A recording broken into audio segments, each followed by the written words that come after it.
जय जिनेन्द्र। परम पूज्य प्रभु महावीर स्वामी जी के चरणों में वंदन। बड़ी साधु वंदना की श्रृंखला में गाथा 29 और 30 का चौथा और अंतिम भाग गांगेय अणगार।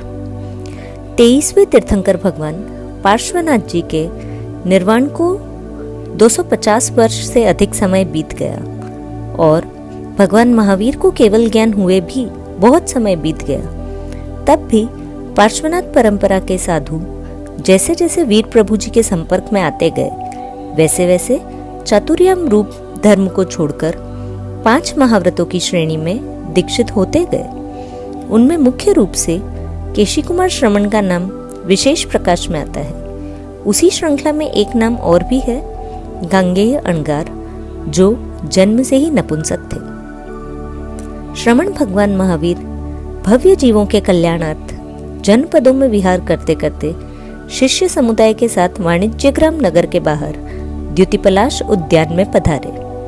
नगर में ये समाचार प्राप्त होते ही जनता दर्शन के लिए आई और धर्म देशना श्रवण कर स्वस्थान को लौट गई।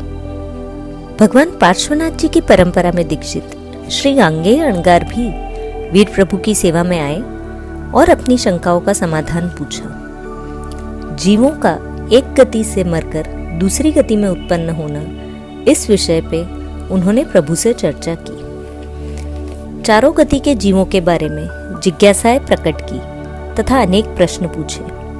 वीर प्रभु ने उनका समाधान कर उन्हें संतुष्ट किया। भगवान से प्राप्त समाधान से उन्हें विश्वास हो गया कि वे सचमुच सर्वज्ञ सर्वदर्शी है। फिर 3 बार प्रदक्षिणा देकर वंदना नमस्कार करके हाथ जोड़कर कहा, भगवान, मैं भगवान पार्श्वनाथ के चातुर्याम धर्म में दीक्षित साधु हूँ।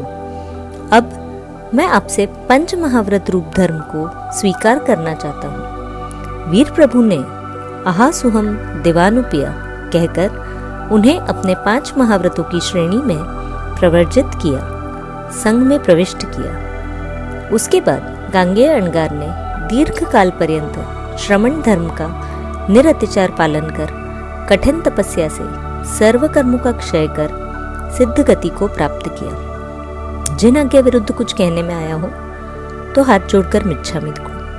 धन्यवाद।